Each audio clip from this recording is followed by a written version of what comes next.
hopefully everyone is doing well. We are going to start our new question 8.5. 8.5 का अगर आप overview करें तो आपको कोई अलग चीज़ नज़र नहीं आ रही। यहाँ पर सेम उसी तरह से इन्वेंट्री है, सेम परचेजेस हैं कुछ, और कुछ इश्यूज़ हैं। यानी कि आपने 3 परचेजेस की हैं और 2 इश्यूज़ की हैं, कोई प्रॉब्लम नहीं है। नई चीज़ जो आपको नज़र आ रही है इसके अंदर, वो एक फोर्थ मेथड इन्होंने इंट्रोड्यूस करवाया है और वो है मोस्ट रीसेंट प्राइस। बेसिकली ये कोई इतना प्रॉब्लम नहीं है, लेकिन लेंथ वाइज क्वेश्चन के अंदर कोई 5 मिनट आपके एक्स्ट्रा लगेंगे मोस्ट रीसेंट परचेज प्राइस। यानी कि 4 मेथड हैं और एज़ यूजुअल आपके पास फाइफो है, लाइफो है और वेटेड एवरेज है। ये आज फिर नाम चेंज हो गया एवरेज का। बहरहाल आपने जब भी एवरेज आएगा तो आपने उसको एवरेज कॉस्ट मेथड ACM ही समझना है। कल हमने कहा मूविंग एवरेज, आज आ गया वेटेड एवरेज। है एवरेज, सिर्फ नाम चेंज हो रहे हैं और इसमें मेजर कोई डिफरेंस नहीं है। क्वेश्चन की तरफ चलते हैं। हमारा क्वेश्चन जो है वो अब 8.5 है और पहले हम इसका फाइफो मेथड सॉल्व करेंगे। सबसे पहली एंट्री अक्टूबर 1 की है और अक्टूबर 1 में इन्वेंट्री है 150 kg 6000। अगेन यहाँ पर एक चीज़ नोटेबल है जो आप पहले भी इसको देख चुके हुए हैं कि क्वेश्चन के अंदर पर यूनिट कॉस्ट अवेलेबल नहीं है, और पर यूनिट कॉस्ट निकालने के लिए हमने कल भी बहुत प्रैक्टिस की है, यानी पिछले क्वेश्चंस में भी बहुत प्रैक्टिस की है। तो इसलिए आपको पता होना चाहिए कि अगर पर यूनिट मिस है तो क्या करना है, टोटल अमाउंट मिस है तो क्या करना है। देखिए, मैंने आपको यहाँ कल भी फार्मूलाज लिख कर दिए थे, वो अभी भी लिखे हुए हैं। अगर अमाउंट क्वेश्चन में मिस है तो यूनिट को मल्टीप्लाई करना है, अगर पर यूनिट निकालना है तो अमाउंट को डिवाइड करना है यूनिट्स के ऊपर। ये जो चीज़ है ये आपने ध्यान में रखनी है। मैंने आपसे कल कहा था, बेशक आज फिर ये स्क्रीनशॉट यहाँ पर लें। ये जो ऊपर वाला पोर्शन आपको नज़र आ रहा है ये बेसिकली है एवरेज कॉस्ट मेथड या वेटेड एवरेज के अंदर आपने कैसे सोल्यूशन बेचाना है। और ये जो 2 चीज़ें हैं, अगर कोई मिसिंग फिगर है, हर दफ़ा क्वेश्चन में मिसिंग फिगर होती है। अगर तो पर यूनिट आपको दिया हुआ है तो फिर आपने अमाउंट निकालनी होगी, और अगर पर यूनिट नहीं दिया हुआ तो फिर आपने पर यूनिट को कैलकुलेट करने के लिए ये वाला फार्मूला लगाना है। ओके, बहरहाल ये जो चीज़ है इसको स्क्रीनशॉट लेके याद भी करें और हम क्वेश्चन की तरफ आते हैं अपने वापस। तो क्वेश्चन में वापस जाएं। पहली एंट्री है 150 kg 6000 की इन्वेंट्री है, तो डायरेक्ट आप इसको लिखेंगे 150 kg और 6000 टोटल कॉस्ट है। पर यूनिट कॉस्ट मिस है तो पर यूनिट निकालने के लिए आप अमाउंट को डिवाइड करेंगे यूनिट्स पर। और राइट, अब फिर ये डेसिमल इस वजह से आ रहे हैं 40.0 है। डेसिमल इस वजह से आ रहे हैं कि हमने चूँकि पहले सेटिंग की हुई है एवरेज की, तो आपने भी कैलकुलेटर के ऊपर इस तरह की सेंस रखनी है कि डेसिमल ना मिस हो। तो बेहतर है ये है बहरहाल इसको समझना, आपने 40 है चाहे 0.0 आ रहा है। नेक्स्ट एंट्री के अंदर आपने 200 kg परचेज़ किए हैं, लिखा हुआ है यहाँ पर परचेज़ अगली एंट्री के अंदर। और मुझे देखे बगैर कैसे पता चला, क्योंकि इसके साथ 2 अमाउंट्स है, 2 अमाउंट्स परचेज़ की होती हैं, और जब एक अमाउंट होगी तो इसका मतलब है कि वो इशू किया हुआ है। लेकिन फिर भी हम देख देख के करेंगे। तो दूसरी एंट्री है परचेज़ 284। तो आप परचेज़ करें सेकेंड एंट्री में 200 और 8400 उसकी टोटल कॉस्ट, पर यूनिट निकालेंगे, अमाउंट को डिवाइड करेंगे यूनिट्स पे तो पर यूनिट निकल आएंगे। पहली जो एंट्री थी वो उसकी डेट अब डालनी है हमने साथ में, अक्टूबर 1 और अक्टूबर 6। अक्टूबर 1 और सेकेंड एंट्री आपके पास थी अक्टूबर 6 की।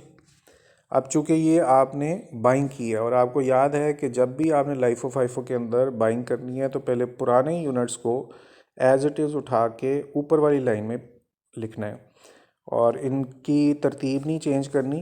पुराने हैं तो पहले लिखने हैं और उसके बाद आपने नए यूनिट परचेज़ किए तो आप नए यूनिट को उनके बाद पोस्ट कर दें। ये हमारी 2 एंट्रीज़ हो गई अक्टूबर 6। अक्टूबर 6 के बाद है अक्टूबर 12 और उसमें आपने इशू किए हैं 250 kg यूनिट्स। तो आप इशू के कॉलम में पहले आएँ और सिर्फ 250 मेंशन कर दें। ये मेंशन करना इसलिए ज़रूरी है कि आपको पता हो कि टोटल कितने यूनिट इशू करने हैं। हम मेथड फॉलो कर रहे हैं फाइफो का। फाइफो में पहले यूनिट उठाने हैं तो 150 तो पूरे के पूरे यूनिट इधर चले गए। तो 150 के लिए आपने वही कॉस्ट जो फर्स्ट में अवेलेबल है उसको पोस्ट कर दें। अब चूँकि आपने 250 यूनिट्स इशू करने थे और अब तक आपने सिर्फ 150 यूनिट इशू किए हैं, आपको 100 और चाहिए। फाइफो को फॉलो कर रहे हैं, पहले 150 तो कंप्लीट हो गए, अब आपके पास 200 बचे हुए थे। 200 में से 100 आपने इशू करने और 200 का रेट 42 है, उसको आप पोस्ट कर दें। अब आपने इनकी टोटल कॉस्ट निकालनी है, तो यूनिट्स को मल्टीप्लाई करने हैं पर यूनिट के साथ। इसी तरह से नेक्स्ट के लिए भी यूनिट्स को मल्टीप्लाई करना है पर यूनिट के साथ। अब बैलेंस लिखने की बारी आ गई। अब आपने गौर क्या करना है कि 150 तो आपके पूरे के पूरे चले गए। उसके बाद जो 200 वाले यूनिट्स थे, इनमें से आपने 100 यूनिट्स इशू कर दिए हुए हैं, बाकी आपके पास 100 रह गए। और 200 वालों की पर यूनिट जो कॉस्ट थी वो 42 थी, वही अवेलेबल है, डाउन कर दें। और फिर आपने टोटल कॉस्ट निकालनी है, तो units multiply by per unit करें, टोटल कॉस्ट आ गई। ऐसे आपने ये एंट्री कंप्लीट कर ली। 100 यूनिट्स अब आपके पास पड़े हुए हैं। और अक्टूबर 6 के बाद अब आपकी जो डेट जिसको आपने किया है इशू वो अक्टूबर 12 थी। साथ में आप यहाँ डेट मेंशन कर दें, अक्टूबर 12। ओके, अब जो नेक्स्ट एंट्री अक्टूबर 18 की, तो आप अक्टूबर 18 उसकी भी डेट साथ में पोस्ट कर दें। ओके, अक्टूबर 18 को आपने बाइंग की है 144। बाइंग में जाएं और 144 उसकी टोटल कॉस्ट है, 4400 पर यूनिट निकालेंगे। अमाउंट को डिवाइड करेंगे यूनिट्स पे, तो पर यूनिट भी आ जाएगी। अब देखें, जैसे आपने बाइंग की, आपको मैंने बहुत दफ़ा बताया है कि पहले आपने जो कॉस्ट आपके पास है उसको आपने पुरानी कॉस्ट को नीचे उतारना है। तो आप क्या करें, 100 जो पुराना है पहले इसको नीचे उतार, ओल्ड यूनिट्स पहले नीचे आ गए और फिर जो न्यू यूनिट्स आ गए वो आपने साथ में उनको पोस्ट करना है। अब मैंने आपको बहुत दफ़ा इस चीज़ की डिस्कशन की, बाज़ का मुझे फ़ील होता है कि मैं बार बार बोल रहा हूँ, तो लेकिन आपकी वजह से मैं इस चीज़ को डिस्कस कर रहा हूँ कि पहले पुराने यूनिट को पहली लाइन के अंदर लिखना है फिर नए यूनिट्स को आपने नीचे लिखना है। तरतीब नहीं इनकी चेंज करनी। ये जो ज़्यादा सारे ज़ीरो आ रहे हैं ये वही डेसिमल के ज़ीरो हैं जो एवरेज के लिए सेट किए हुए हैं। आप अगर इन्हें कम करना चाहें तो कम भी कर सकते हैं, अपनी मर्ज़ी है कैलकुलेटर पे आप ज़्यादा लिखने हैं या कम लिखने हैं। और राइट, ये हमने किया है अक्टूबर 18।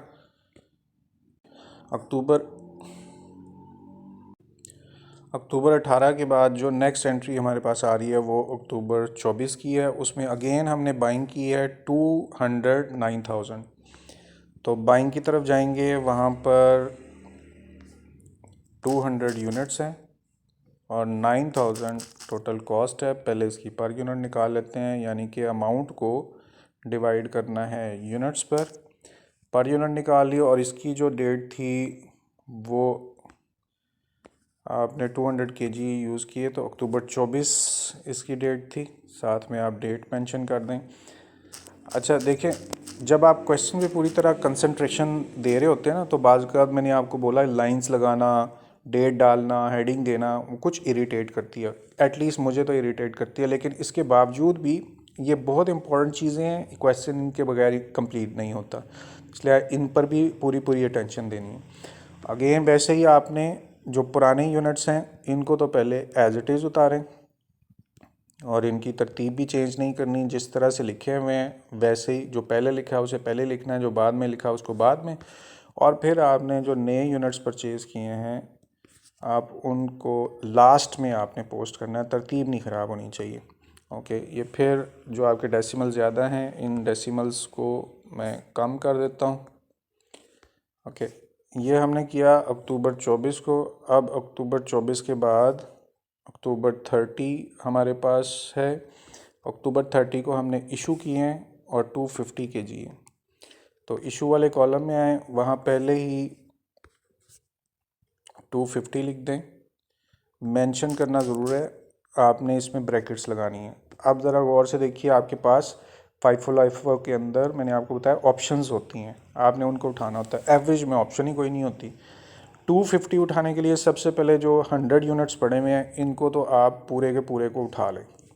ये जो 100 हैं ये एज़ इट इज़ पूरे आएंगे, क्योंकि आपको ज़्यादा अमाउंट में चाहिए और ये वाली वैल्यू यहाँ से ही पूरी होएगी। ओके, 250 में से 100 गए, अभी आपको मज़ीद चाहिए तो 100 नेक्स्ट भी आपके पूरे के पूरे चले जाएंगे। तो आप नेक्स्ट वाले 100 को भी उठा के यहाँ पर लिख दें।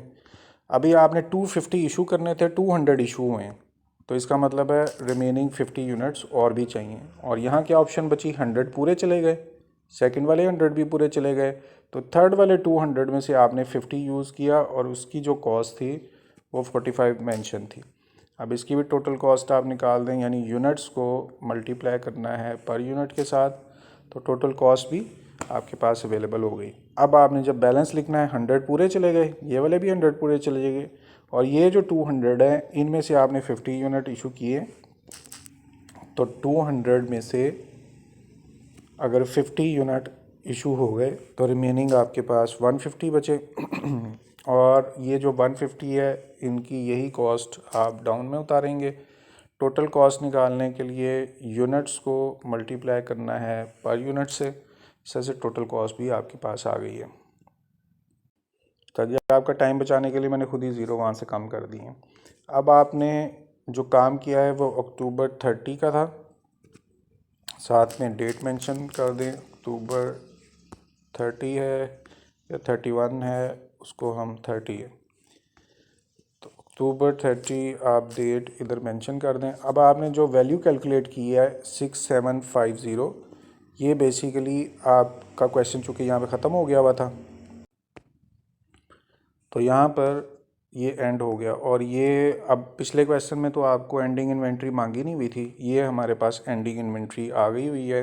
अब हम पहले इसका आंसर साथ में चेक कर लेते हैं। 6750 ये FIFO का आपके पास एंडिंग इन्वेंट्री है। FIFO एंडिंग इन्वेंट्री यानी ए पार्ट में इसका आंसर होना चाहिए।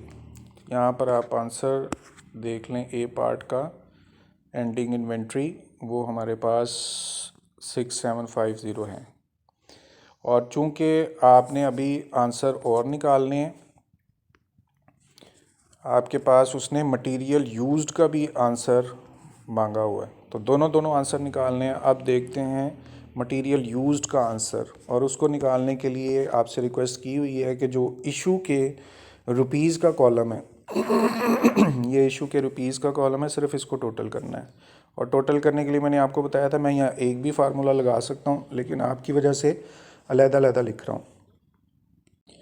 तो सबसे पहले जो अमाउंट है वो 6000 है, उसमें प्लस करना है 4200, प्लस करना है दोबारा 4200, फिर प्लस करना है 44, फिर प्लस करना है 2250। ओके, ख़त्म हो गया।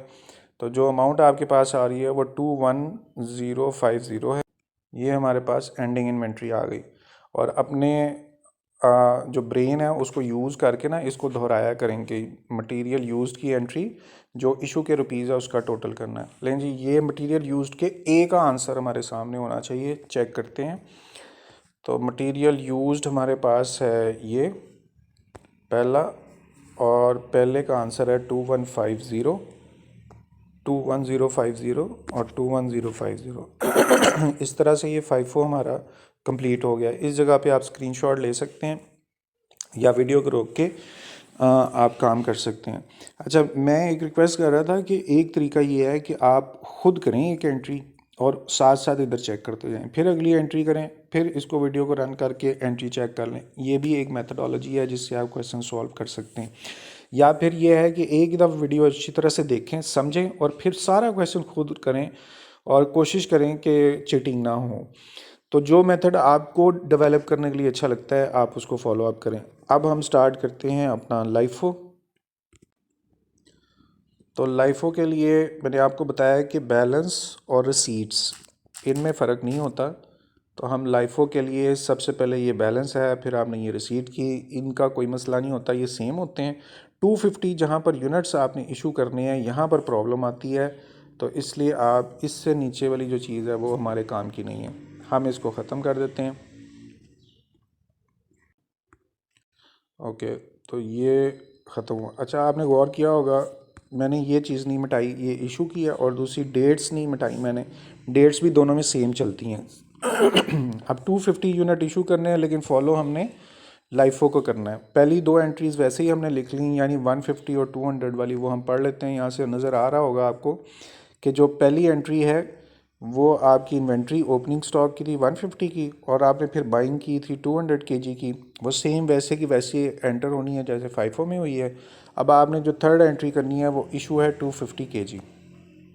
क्वेश्चन में वापस आते हैं, तो 250 केजी आपने इशू करने हैं। अच्छा, मैंने इसलिए भी नहीं मिटाए कि बिला वजह ना वीडियो लंबी हो, आपका एग्जैक्ट टाइम उतना ही यूज़ हो जितना इम्पॉर्टेंट है।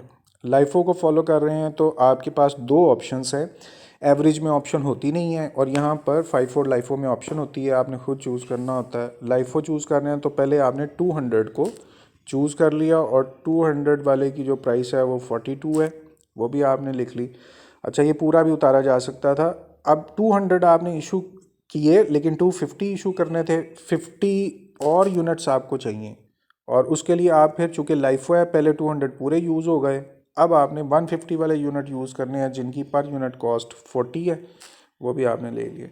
अब इनकी टोटल कॉस्ट निकालने के लिए यूनिट्स को मल्टीप्लाई करना है पर यूनिट के साथ, दूसरे में भी यूनिट्स को मल्टीप्लाई करना है पर यूनिट के साथ। इस तरह से ये एंट्री कंप्लीट हुई। इशू किया था लाइफो था 200, तो पूरे ही आपने यूज़ कर लिए, और जो आपके पास 150 बचे हुए थे इनमें से आपने 50 यूज़ किए, आप उनकी अमाउंट लिख दें, और जो वैल्यू है वो अगेन 150 वाली लिख दें।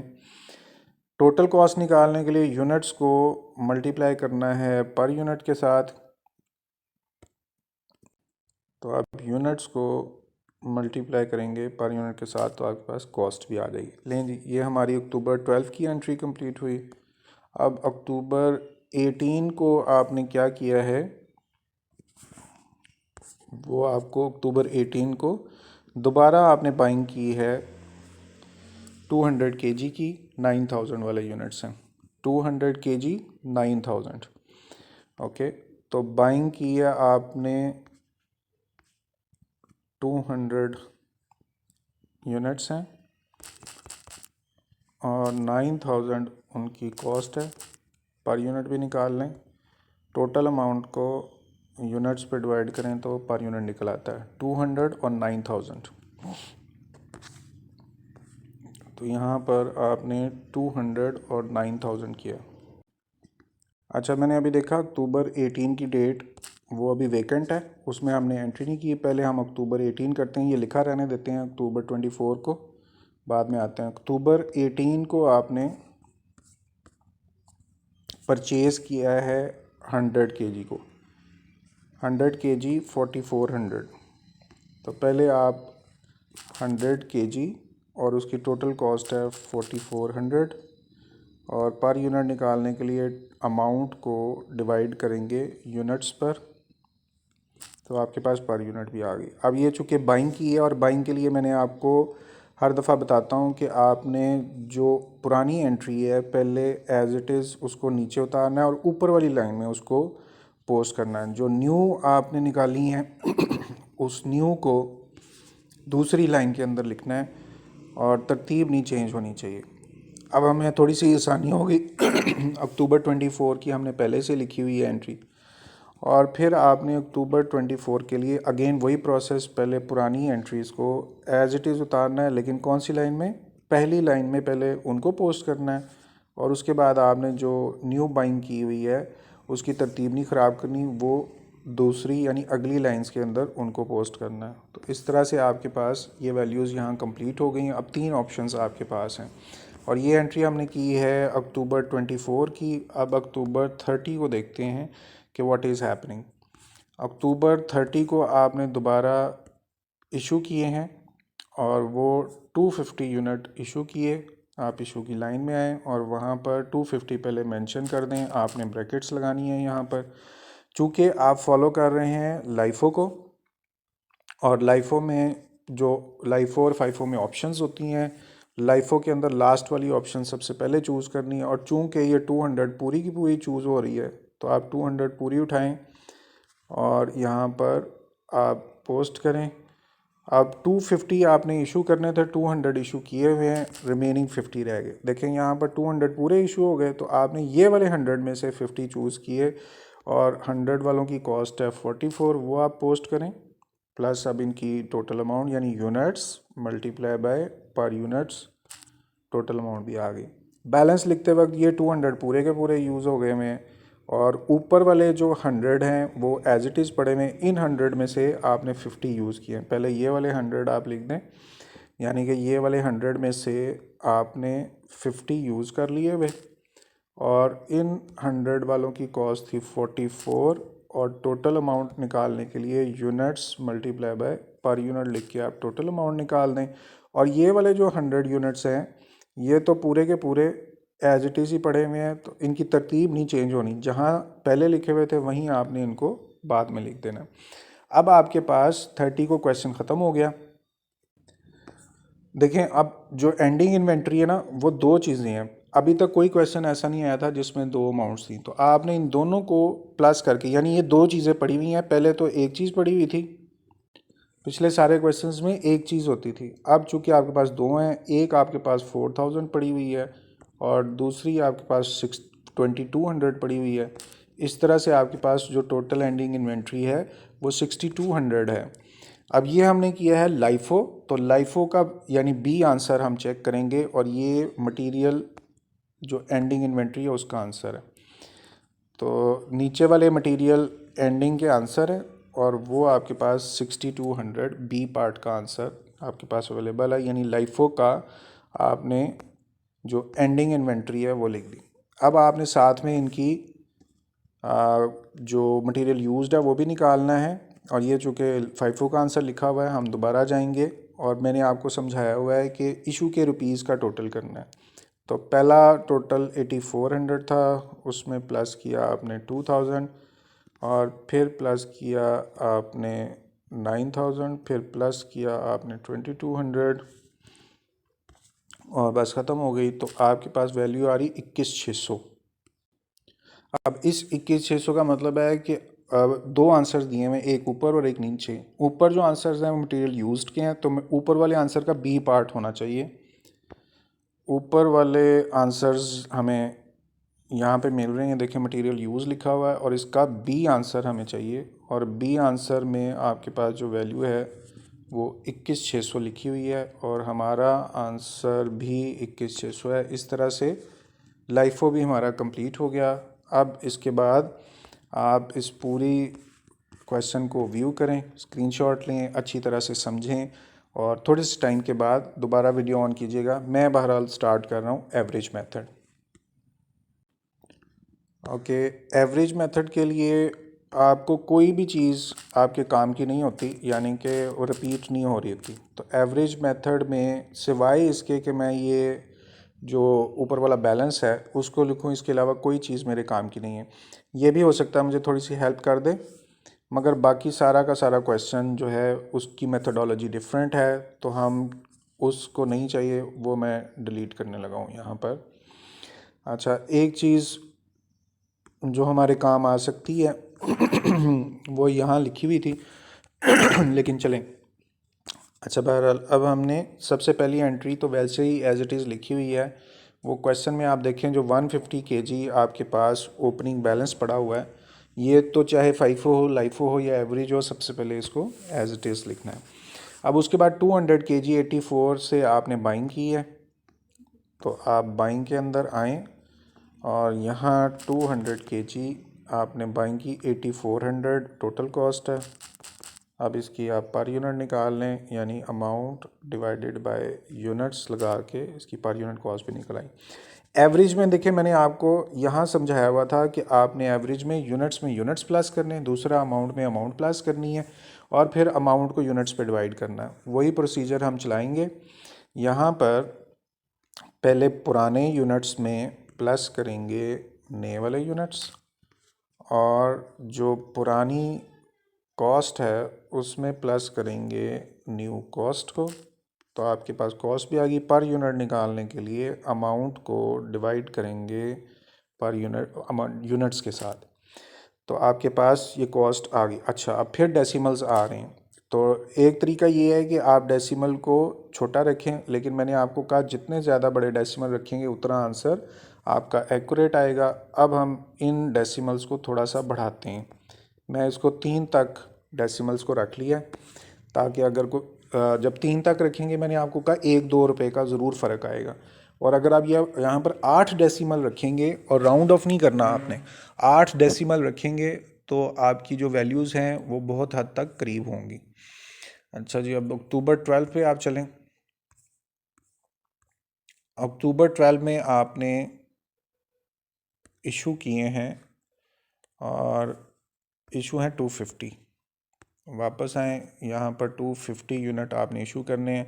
और जैसे मैंने पहले आपसे रिक्वेस्ट की कि एवरेज में प्रॉब्लम ही कोई नहीं है, क्योंकि ऑप्शंस नहीं होती, आपके पास एक ही ऑप्शन सामने पड़ी हुई है। तो पर यूनिट के लिए आप उसी ऑप्शन को चूज़ करेंगे। टोटल अमाउंट निकालने के लिए आपने यूनिट्स को मल्टीप्लाई करना है पर यूनिट के साथ। इस तरह से अमाउंट भी आपके पास आ गई। एंट्री की हमने अक्टूबर 12 की। अब इशू हो गया तो फिर बकाया क्या बचे आपके पास 350 यूनिट्स से, उनमें से आपने 250 यूनिट इशू कर दिए, 100 बचे।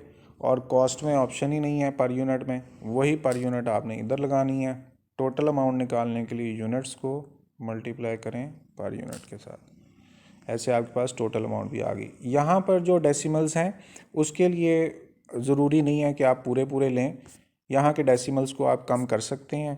तो मैं यहाँ पर एक डेसिमल बस रख लेता हूँ, एक भी ना रखें तो कोई प्रॉब्लम नहीं है। बस आपने पर यूनिट के जितने ज़्यादा डेसिमल लेंगे उतना अच्छा आंसर आएगा। अमाउंट के डेसिमल्स की परवाह नहीं करें आप, अमाउंट में एक भी रखा जा सकता है। अक्टूबर 18 पे आए। यहाँ अक्टूबर 18 में आपने दोबारा परचेज़ किया है 100 kg और 4400, 100 kg और 4400 ये आपने परचेज़ किया। तो बाइंग में आए और 100 kg आपने बाइंग की है 4400 से। ओके, अब इसकी पर यूनिट आप निकाल लें, यानी अमाउंट को डिवाइड करना है यूनिट्स पे। तो पर यूनिट भी आ गया आपके पास। और अब वही जो हमारा रूटीन का प्रोसीजर है, हमने चूँकि बाइंग की है तो पुराने यूनिट्स में प्लस करेंगे नए वाले यूनिट्स, और पुरानी अमाउंट में प्लस करेंगे नई वाली अमाउंट। और जब पर यूनिट निकालना है तो अमाउंट को डिवाइड करेंगे यूनिट्स के साथ, तो अमाउंट भी आ गई पर यूनिट। ओके, ये हमने एंट्री कंप्लीट की है 18 की। अब 24 में देखते हैं क्या हुआ है। 24 में आपने परचेज़ किया है, यहाँ पे लिखा हुआ है 24 में परचेज़ किया 209,000 वाले। तो 24 में 200 और 9400 उनकी टोटल कॉस्ट है। 200 और 9000 टोटल कॉस्ट है। ओके, अब इनकी पर यूनिट निकाल लेते हैं, यानी कि अमाउंट को डिवाइड करेंगे यूनिट्स पर, तो पर यूनिट भी आ गई। ये बाइंग की है। और एवरेज के अंदर जब भी आपने बाइंग करनी है तो आपको बार बार हम एक ही फैक्टर फॉलो कर रहे हैं, पुराने यूनिट्स में प्लस करना है न्यू यूनिट्स को, और जो पुरानी कॉस्ट है उसमें प्लस करना है न्यू कॉस्ट को। और जब पर यूनिट निकालनी है तो अमाउंट को डिवाइड करना है यूनिट्स पे, तो पर यूनिट कॉस्ट भी आपके पास आ गई। ये ज़्यादा सारे डेसिमल्स हैं, तो हम इन डेसिमल्स को थोड़ा सा कम कर देते हैं। हमने 3 तक रखे हुए थे, तो 3 तक डेसिमल हम यूज़ करते हैं, ताकि वो जो ज़्यादा सारे डेसिमल फिर यहाँ लिखने में ना मुझे इरिटेट करते हैं। तो 1 रुपया जो बाद में फ़र्क आएगा वो मैं आपको पहले ही बता दिया, 1-2 रुपये का फ़र्क आएगा, चूँकि हमने डेसिमल्स कम कर दिए हैं। ओके, अक्टूबर 24 के बाद अक्टूबर 30 को हमने इशू किए हैं 250 kg, इशू किए 250 kg। तो इशू के कॉलम में आए और वहाँ पर 250 मेंशन करें, लेकिन चूँकि एवरेज कॉस्ट मेथड के अंदर हमारे पास ऑप्शन होती नहीं है, कोई एक ही ऑप्शन है और वो 43.786 वाली है। टोटल अमाउंट निकालें, यूनिट्स को मल्टीप्लाई करें पर यूनिट के साथ, टोटल अमाउंट निकल आई। ओके, ज़्यादा सारे डेसिमल हैं, कोई बात नहीं। अब हमने जो लास्ट हमारा बैलेंस है वो निकालने के लिए हमारे पास 400 यूनिट्स थे, हमने उनमें से 250 यूनिट इशू कर दिए और जो पर यूनिट कॉस्ट है वो ऐसे ही रिपीट होगी। टोटल अमाउंट निकालने के लिए यूनिट्स को मल्टीप्लाई करना है पर यूनिट के साथ, सर से टोटल अमाउंट भी आपके पास आ गई। अच्छा जी, इस आंसर के अंदर यहाँ पर 6567.9 लिखा हुआ है, यही हमारे पास एंडिंग इन्वेंट्री है और उसको हमने लिखना है। यहाँ पर ज़्यादा सारे डेसिमल आप देख रहे होंगे, मैंने डेसिमल कम कर दिए। अच्छा, अब दूसरी बात ये है कि मैंने पहले ही आपको बताया है कि हमने यहाँ पर जो डेसिमल लिए हैं वो 6-7 लेने की बजाय सिर्फ 3 लिए हैं। इस आंसर के अंदर पॉसिबली 2-3-1 रुपये का फ़र्क होगा। 6567 मेरा आंसर, हमारा जो आंसर आ रहा है वो ये है। वही आपने आंसर इधर पोस्ट किया। अब देखते हैं कि बुक में क्या आंसर है। ये हमने सी पार्ट किया है, तो नीचे वाले आंसर्स में एंडिंग इन्वेंट्री है, ऊपर वाले आंसर में मटेरियल यूज्ड है। तो ये चूँकि एंडिंग इन्वेंट्री है तो सी पार्ट में इसका आंसर होगा। Let's check it out. तो ये हमारे पास यहाँ सी पार्ट का भी आंसर अवेलेबल है और वो 6567 है। अच्छा, ये इत्तेफाकी हो गया है कि ये बिल्कुल एग्जैक्ट आंसर हमारे पास है 6567। अदरवाइज़ मैंने आपको बताया ना, यहाँ मैंने डेसिमल्स चूँकि कम लिए हैं, 8 की बजाय 3 लिए हैं, तो 1-2 रुपये का फ़र्क होना चाहिए था, लेकिन ये 3 लेने पर भी एग्जैक्ट हमारे पास आंसर आ गया। अच्छा, अब दूसरा काम हमने क्या करना है, जो मटेरियल यूज्ड का आंसर हमने निकालना है। उसके लिए ये 5O की वैल्यूज़ लिखी हैं, इनको हम डिलीट कर देते हैं और यहाँ पर 2 ही वैल्यूज़ हैं। एक आपके पास पहली है 10,000 वाली और दूसरी भी यहाँ 10,000 वाली है। इसमें थोड़े से डेसिमल्स लिखे हुए हैं, तो आपकी जो अमाउंट आ रही है वो है 21,212.32। ओके, अब यहाँ पर ये जो डेसिमल लिए हुए हैं, अगर आप इनको ना लिखें, और तो फिर मैंने आपको कहा था अमाउंट में डेसिमल्स ना लिखें, तो अब चूंकि आपने डेसिमल लिखे हैं तो 1-2 रुपये का फ़र्क हो सकता है आंसर के अंदर हो। हमारा आ रहा है 212.32। अब बुक में आंसर चेक करते हैं। बुक में ऊपर वाली एंट्रीज़ का सी पार्ट होना चाहिए। अच्छा, आपको फील हो रहा होगा ये मैं आंसर्स क्यों बोलता हूँ, क्योंकि आंसर देखना भी एक टैक्ट है। बाज़ का स्टूडेंट्स कंफ्यूज हो जाते हैं कि मेरा आंसर नहीं आ रहा, वो उसकी रीज़न ये होती है कि वो आंसर ही गलत देख रहे होते हैं। तो चूंकि मैं देखने से पहले आपको रिमाइंड करवाता हूँ, ऊपर वाले आंसर्स जो हैं वो हमारे पास मटेरियल यूज्ड के हैं और हमने तीसरा पार्ट किया, तो ऊपर वालों का सी पार्ट का आंसर हमने चेक करना है। तो ये ऊपर वाले हैं और वहाँ पर सी पार्ट का जो आंसर हमारे पास है वो 21,12,33 है। तो वही मैंने आपसे रिक्वेस्ट की, हमारा आ रहा है 21,12,32 और उधर आ रहा है 21,232 और इधर है 21,233, यानी 1 रुपये का फ़र्क आ रहा है। और वो फ़र्क इसी वजह से कि डेसिमल्स हैं। तो मैंने कहा 1 या 2 रुपये अगर आपके पेपर में भी आगे पीछे होंगे तो कोई बात नहीं, वो एक्सेप्टेबल होंगे। ओके, तो यहाँ पर रुक के आप इसका क्वेश्चन का स्क्रीनशॉट लें, अच्छी तरह इसको समझें, कोई प्रॉब्लम हो मेरे से डिस्कस करें।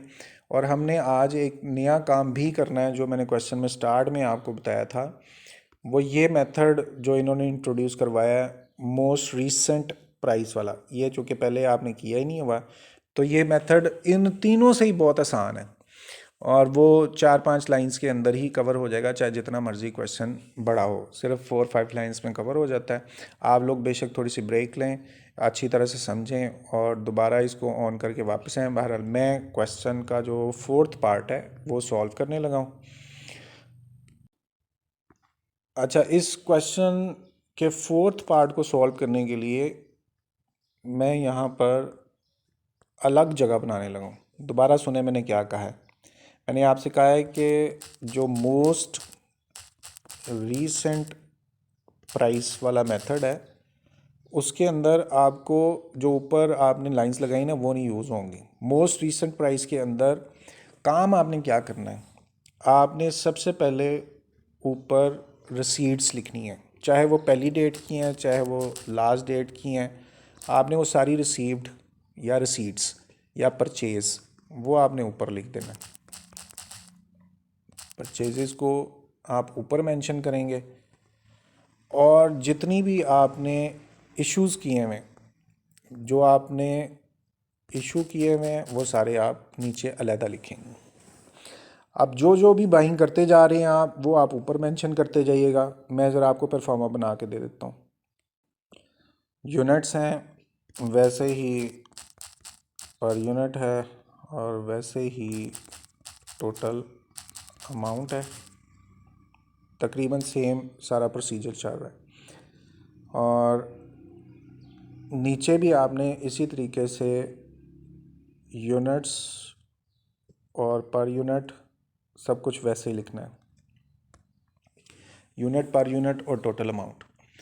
और यहाँ पर ऊपर जैसे मैंने आपको मेंशन किया है कि आपने रिसीव जितनी भी हुई हैं ऊपर लिख दें और इशू जितने हुए हैं उनको आप नीचे लिख दें। क्वेश्चन में आप चेक करें, आपके पास सिर्फ 2 इश्यूज़ हैं, एक 250 वाले और एक 250 वाले। बाकी सब चूँकि बाइंग है वो हम अलग-अलग लिख लेते हैं सबके साथ। पहले है 156,000 वाली, तो 150 यूनिट्स हैं और 6,000 इनकी प्राइस है। ओके, फिर उसके बाद 284 वाली है, 200 और 8400 प्राइस है। इनकी साथ साथ पर यूनिट भी आपने निकालनी है। वैसे वो पर यूनिट इस मेथड में इतनी इम्पोर्टेंट नहीं होती। टोटल अमाउंट को आप डिवाइड करेंगे यूनिट्स के साथ, टोटल अमाउंट को डिवाइड करेंगे यूनिट्स के साथ। मैंने क्या बोला आपको कि इसकी जो पर यूनिट निकाल रहे हैं वो क्वेश्चन में काम की नहीं है, टोटल से भी काम हो जाना था। अच्छा, 150 और 200 हो गए और उसके बाद आपको नज़र आ रहा है 100, चलो दिखा देता हूँ, वैसे वहीं से भी मैं पिक करने लगा था। 100 kg 4400। अब आप कह रहे होंगे कि ये 250 तो हमने लिखा नहीं, तो आपने पहले जितनी भी रसीट्स हैं वो सारी ऊपर लिख दें 100 kg 4400 से। तो आप यहाँ पर आएँ, 100 kg हैं और उसकी कॉस्ट 4400 है। पर यूनिट भी आप साथ में निकाल दें, amount divided by units per unit निकल आई। 100 के बाद जो आपने बाइंग की है वो 200 है 9000 के हिसाब से, तो 200 यूनिट्स हैं, 9000 टोटल कॉस्ट है। पर यूनिट निकाल लें, यानी कि यूनिट टोटल अमाउंट को डिवाइड करें यूनिट्स पर यूनिट भी निकल आई। अब आपने 1 2 3 4 की हैं, यहाँ से भी चेक कर लें। आपने जो बाइंग की है वो 1 2 3 4 बाइंग्स हैं, वो चारों आपने लिख ली हैं। अब आपने इशू लिखने हैं, पहले 250 वाला लिख लें। और अब सिर्फ इसमें जो समझने की बात है वो सिर्फ एक ही है कि आपने 250 के साथ पर यूनिट कौन से लगाने हैं। और मेथड का नाम आप समझ लें कि ये मोस्ट रीसेंट प्राइस है, यानी कि जब आपने 250 यूनिट इशू किए तो उसकी रीसेंट प्राइस क्या थी जिस पे आपने चीज़ें ख़रीदी हुई थी। आप गौर करें, ये वाले जो 250 थे जब आपने इशू किए तो आपकी जो मोस्ट रीसेंट प्राइस आपको नज़र आ रही होगी वो 284 वाली प्राइस है। तो अब हम क्वेश्चन में वापस जाते हैं। 284 वाली ये प्राइस आपके पास अवेलेबल है, इसी प्राइस को आपने यहाँ लगाना है, इज़ इक्वल टू 42। चले मैं दोबारा बताता हूँ आपको। मोस्ट रीसेंट का मतलब क्या है, ये 250 इशू की है। क्वेश्चन में जाएं, यहाँ पर आपने ये 250 इशू की है और इससे पिछली जब आपने चीज़ ख़रीदी थी वो किस रेट पे ख़रीदी थी, उसे बोलते हैं मोस्ट रिसेंट परचेज प्राइस। तो आपको नज़र आ रहा है उसके पिछली ही जो परचेज़ की थी वो ये थी 284 वाली। तो हम क्वेश्चन में गए और वहाँ चेक किया 284 वाली कौन सी प्राइस थी, वो आपको पता चल गया 42, और 42 आपने यहाँ पर मेंशन कर दी। अच्छा, एक प्रैक्टिस हम इसकी और करते हैं। हम नेक्स्ट एंट्री जब करेंगे तो 250 यूनिट अगले इशू हो रहे हैं और इसकी जो मोस्ट रिसेंट प्राइस बन रही है वो ये है, यानी 209,000 वाली। आपने इशू करना है 250 यूनिट को और इसकी मोस्ट रिसेंट यानी उससे पिछली दफ़ा कब ख़रीदी थी चीज़, वो ये लास्ट बन रही है 209,000 वाली। तो 209,000 वाली जो परचेजिंग है वो ये है और उसकी प्राइस बन रही है 45। तो आप यहाँ पर 45 मेंशन कर दें और अगली भी इशू 250 का ही है, यानी दोनों इश्यूज़, चाहे वो पहला है पहली मरतबा इशू किया वो भी 250 का था, दूसरी मरतबा किया वो भी 250 का था। हमारी ये बात यहाँ कंप्लीट हुई। अब टोटल अमाउंट निकालने के लिए यूनिट्स को मल्टीप्लाई करेंगे पर यूनिट के साथ, फिर दोबारा यूनिट्स को मल्टीप्लाई करेंगे पर यूनिट के साथ। अब आपके पास ये क्वेश्चन कंप्लीट हुआ। आंसर कैसे निकालना है, आपने क्या करना है, जो रिसीट्स हैं उन सब को अलग से सम कर लें। जो रिसीट साइड है वो ये पूरी यहाँ से लेकर यहाँ तक इनको अलहदा सम कर लें। ये अमाउंट आ गई आपकी टोटल रिसीट्स की, और जो आपने इशू किए हैं उनका सम अलहदा कर लें। यहाँ दो ही अमाउंट्स हैं, 10,000 और 11,000, इनको सम कर लें। और जो बैलेंस आपने निकालना है, यानी कि जो बचा हुआ बैलेंस है, वो कैसे निकलेगा, उस बैलेंस को निकालने के लिए आप यहाँ पर देखें, सिंपल सी बात है, जो समझनी है वो क्या है कि ये टोटल अमाउंट है जिससे जो चीज़ आपने ख़रीदी, ये टोटल अमाउंट है जिस पे आपने इशू की। तो बचा क्या, ये सारा ख़रीदा, ये सारा चला गया, तो बकाया कैसे बचेगा, जितना भी आपने रिसीव किया उसमें से माइनस कर दें जितना भी आपने इशू किया। तो आपके पास ये आंसर, जो रिक्वायर्ड आंसर है वो ये है 6050, ये आपके पास बैलेंस बचा हुआ है। अच्छा, मज़े की बात दो है, ये आपने इशू किया, इशू का टोटल भी अपने आप हुआ है, तो ये आपके पास मटेरियल यूज्ड आया हुआ है। यहाँ पर आप मेंशन कर सकते हैं कि ऊपर वाली जो हैं वो टोटल रिसीट्स हैं, वो भी आप लिख सकते हैं टोटल रिसीट्स। और ये जो आपने काम किया है ये टोटल इशू है, यानी कि मटेरियल यूज्ड लिखा हुआ है यहाँ पर। और फाइनली बैलेंस, पहले अब दो आंसर हमें निकालने थे, एक मटेरियल यूज्ड और एक बैलेंस, दोनों ही आंसर हमारे अपने आप ही निकल आए। अच्छा, मटेरियल यूज चूँकि पहले उसने पूछा हुआ था, तो पहले आंसर्स का लास्ट पार्ट पहले चेक करते हैं मटेरियल यूज्ड का। तो यहाँ देखें, ये ऊपर जो हमारे आंसर्स हैं वो मटेरियल यूज्ड के हैं और इसका जो लास्ट पार्ट है 21,750 है, और हमारे पास भी 21,750 है, मटेरियल यूज़ का आंसर आ गया हुआ है। और जो दूसरे नीचे वाले आंसर्स हैं उनमें भी लास्ट पार्ट होगा, तो दूसरे आंसर्स का जो लास्ट पार्ट है वो भी 6050 है, और यहाँ हमारे पास 6050। चलें देखें, ये आसान सा तरीका था, मोस्ट रीसेंट प्राइस हमने फॉलो किया, और इसमें सिर्फ आपने ये करना है जितनी भी रिसीट्स हैं उन सब को अलग करके टोटल करके लिख दें, और जितने भी इश्यूज़ हैं उनको अलग करके टोटल करके लिख दें, ये इशू अलहदा, और जितने भी आपने रिसीव किए हैं वो अलहदा। और आंसर निकालने के लिए जितना मटेरियल आपने रिसीव किया था उनमें से माइनस कर दें जितना इशू किया, तो बाकी मटेरियल आपके पास बचा होगा। यहाँ पे इसका स्क्रीनशॉट लें, अच्छी तरह समझें, कोई मसला हो तो मेरे से डिस्कस करें। Hopefully everyone have understood this question. If there is any problem you can comment और message, you can directly contact as well. अपना ख्याल रखिएगा। Thank you very much. अल्लाह हाफिज़।